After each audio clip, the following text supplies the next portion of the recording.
Et pour en parler, Christine Berthoud-Ballot du service patrimoine de la ville de Brest et Julien Masson de l'association Kutch.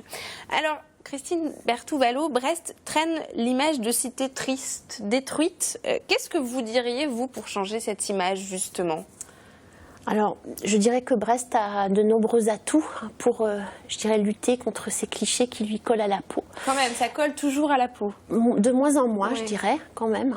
Mais voilà, et donc une très grande richesse de patrimoine que je mettrais au pluriel, et du patrimoine architectural, qui bien sûr comprend tout le patrimoine de l'architecture reconstruite, mais au-delà de l'art déco, l'art nouveau, et puis son patrimoine naturel, bien sûr, beaucoup de jardins, des espaces naturels importants, des belvédères sur la rade et la mer très nombreux, et puis aussi un patrimoine industriel autour de l'Arsenal et des Capucins. Et puis je ne négligerai pas non plus son patrimoine humain, parce que Brest, c'est, comme on dit ici, c'est Brest, et l'humain a aussi beaucoup d'importance, et ce n'est pas la moindre des singularités de cette ville. Et vous, Julien, quelle image vous avez de cette ville? Comment vous la défendriez, justement? Alors moi, je la défends toujours, je me dis, c'est mon petit Berlin, Brest. C'est une ville en pleine émergence, où il y a tout ce tissu humain justement qui fait émerger des initiatives sur le territoire. C'est une ville en renouveau constant, donc on part effectivement avec des traces d'après-guerre, mais on est tous dans cette reconstruction. Donc voilà. Donc là. Et puis je dirais aussi une ville qui a 17 siècles d'histoire, c'est pas non plus négligeable. Oui, on va détailler justement tout ce patrimoine. Alors Brest prépare sa candidature donc pour le label d'art et d'histoire. Rapidement, qu'est-ce que c'est que ce label? Alors c'est un label qui est décerné par le ministère de la Culture et de la Communication depuis 1985. Il récompense des villes qui mettent en avant et qui font en sorte que la médiation culturelle autour du patrimoine soit reconnue. Et donc, pourquoi avoir choisi d'inscrire Brest dans cette candidature? Alors parce qu'on le vaut bien, je dirais. Et puis aussi parce que justement l'idée de faire émerger toute cette richesse historique, patrimoniale, artistique aussi, nous a semblé intéressante de passer par cette labellisation aussi pour, je pense, marquer les esprits et faire en sorte que, bien oui, et changer Brest, cette image justement. Voilà, Brest est bien une ville qui peut avoir ce label Ville d'art et d'histoire comme une autre. C'est un label qui a un impact du point de vue touristique? Alors, on se rend compte que de plus en plus les gens qui visitent des villes regardent effectivement quelles villes ont ce label et viennent aussi pour trouver un programme d'animation et de médiation qui correspond à cette qualité de label.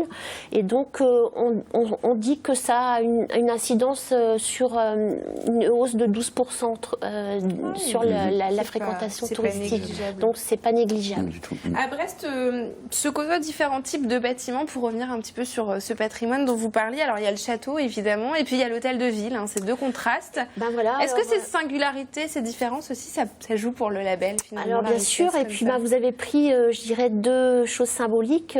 Le château 3e siècle, le castellum romain, le début de l'aventure brestoise, et la mairie, l'hôtel de ville, 1961, la reconstruction. Donc voilà, c'est ce que je disais tout à l'heure, on a un 17 siècle d'histoire, ça continue encore avec les Capucins aujourd'hui et ses aménagements. Donc voilà. Parce que c'est vrai qu'on a l'impression que l'histoire de Brest, elle commence avec la Seconde Guerre mondiale finalement, mais il y a tout un pan avant. Et non. Elle commence donc dès le 3e siècle, je l'ai dit, mais elle continue au Moyen-Âge. On est déjà reconnue comme une place maritime importante. Ça va continuer bien sûr, et c'est Richelieu, Colbert, le XVIIe et XVIIIe siècle qui vont affirmer cette volonté d'avoir une place pour la marine nationale et un arsenal à Brest fort. Et puis on va continuer au XIXe où là, eh bien, on pose le cadre de la ville actuelle, hein, ce qu'on a sous les yeux, c'est-à-dire un pont qui relie les deux rives. On a le port de commerce qui s'installe, le train qui arrive à Brest et qui change tous les échanges aussi avec le territoire.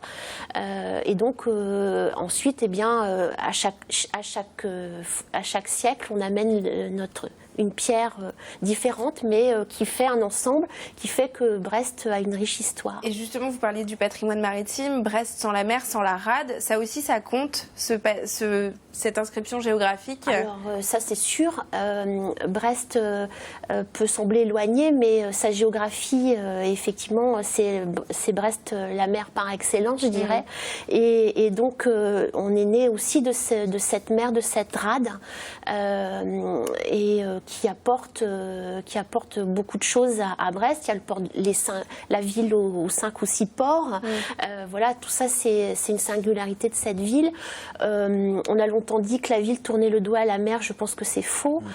Quand on voit aujourd'hui tous les belvédères qu'on met en avant, on voit la mer de beaucoup d'endroits, des points de vue qu'on apprend à regarder. Hein. Brest, c'est une ville qu'il faut apprivoiser et qu'il faut apprendre à regarder.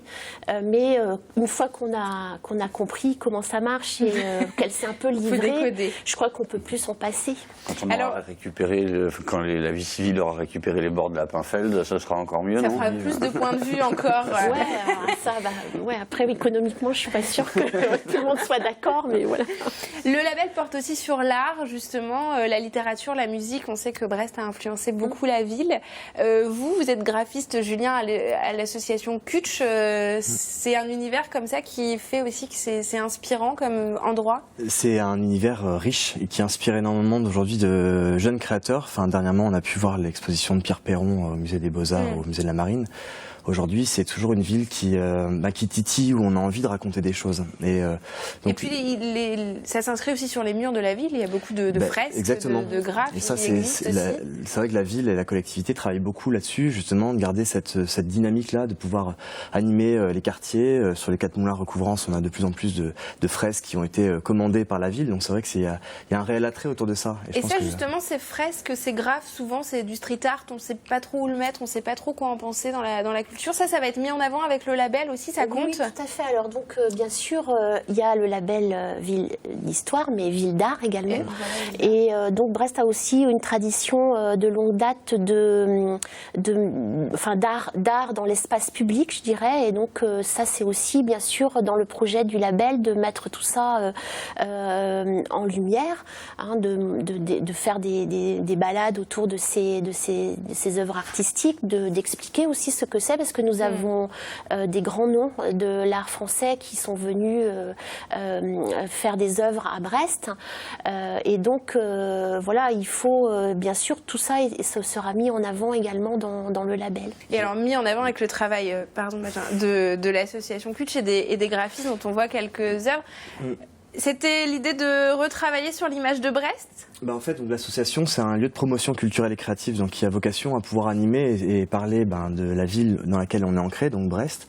Donc il y a même parfois alors là, vous avez par exemple Géronimo qui lui est nantais mais amoureux de Brest et qui travaille sur toute une réécriture du patrimoine, des bâtiments qui sont un peu emblématiques. Chacun va à chaque fois réinterpréter son histoire en fonction de ça, et des photographes, des graphistes, des illustrateurs, des artistes. L'école d'art aussi commence et continue vraiment à articuler ce contexte au territoire qui est hyper important.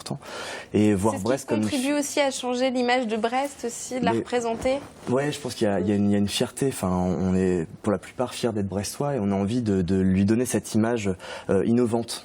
Donc le graphisme est souvent un vecteur, l'illustration est un vecteur pour justement, avec différents styles, mais marquer une autre forme de tonalité qui va faire rayonner un autre regard sur la ville. On voit quand même que c'est très rectiligne, ça reste fidèle à l'image de Brest finalement quand même. Hein.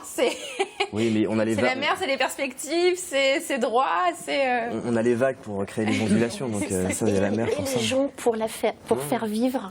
Oui, parce que la population a été mise à contribution pour ce projet aussi. Voilà, alors donc dans cette démarche, ça aurait pu se faire dans un bureau tout à fait simplement, mais c'était pas l'idée. Et on a voulu vraiment que ce soit le plus transversal possible de l'interne, je dirais, dans la collectivité, mais aussi à travers les habitants. Et donc on a souhaité embarquer le plus de monde possible dans cette aventure. Donc, et parce que c'est aussi les gens qui font cette ville qui sont importants à mettre en avant. Bien sûr. Et ce que dit pas Christine, le service patrimoine aussi questionne les habitants de Brest. Donc il y a tout un travail d'écriture.